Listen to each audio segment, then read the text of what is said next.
Greetings class, I hope you guys are doing well. What I'd like to do with you guys now is go over MLA. And you might be asking, what is MLA? And MLA is used to cite sources.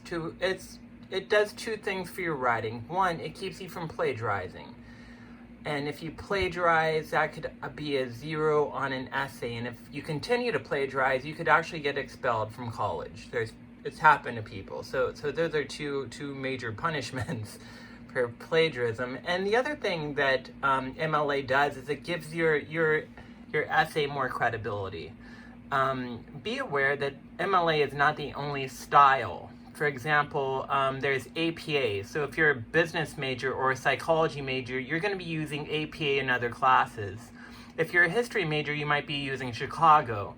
So for example, when I was in college, I was taking a history class and I did all my papers in MLA. I did my first paper in MLA anyway, and my teacher gave me back my paper and I got a C on it, and I said, what happened? What's going on here? And he said, you used MLA and we're using Chicago in this class. So it's very, very important to know that there are different style guides, and like I said on day one, it's important to know what your teacher wants. Another thing about plagiarism, just good to go over. There's a couple types of plagiarism. One is intentional plagiarism, and that's where a student went in and they just copied and pasted stuff off the internet. Not citing anything. They just stole somebody's work. And that's a 0 on a paper. There's also something called unintentional plagiarism.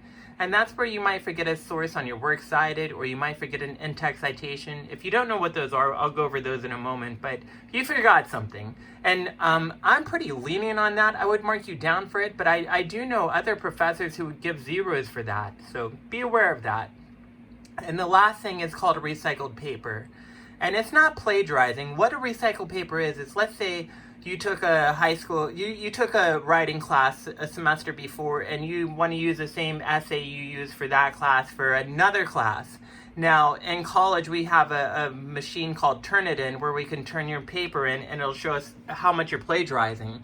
So if you turn this essay in and to a different class and your teacher submitted it to Turnitin, then it's going to show up in the new class as 100% plagiarized. And if the teacher doesn't know that you submitted that essay to another class, they're going to assume that you stole it.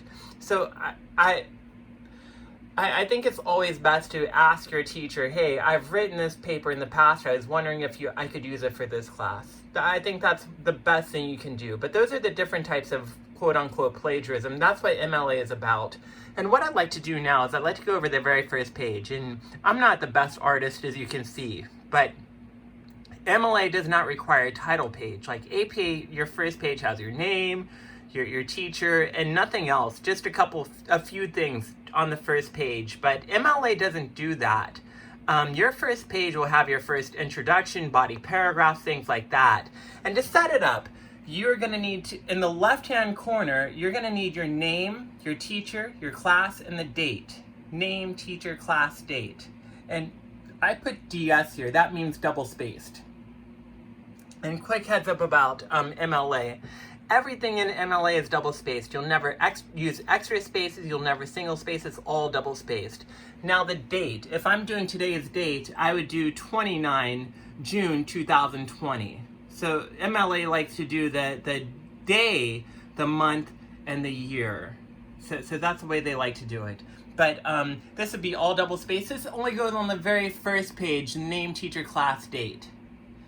And then in the right-hand corner, you're going to need your last name and page number. So I just put last name 1. If your name is John Doe or Jane Doe, then you're going to put Doe 1 on this page. And on the next page, it's going to be Doe 2, Doe 3, Doe 4, however many pages you have. That'll be on every single page, including the works cited.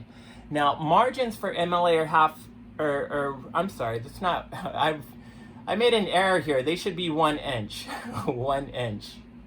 1 inch all around. So 1 inch, 1 inch, 1 inch, 1 inch. 1 inch at the top, 1 inch from the sides.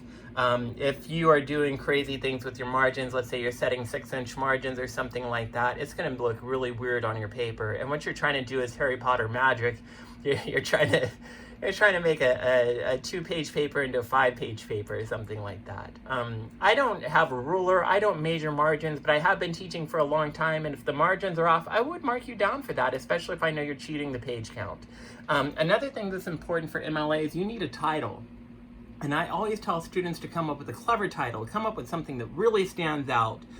I wouldn't do American Dream Essay or something like that. Try to come up with something clever that's going to make your essay stand out. That's a recurring idea I say a lot, but you want to do everything you can to make your paper stand out. And then once you have the title, you just start writing your paragraph. I just drew lines here.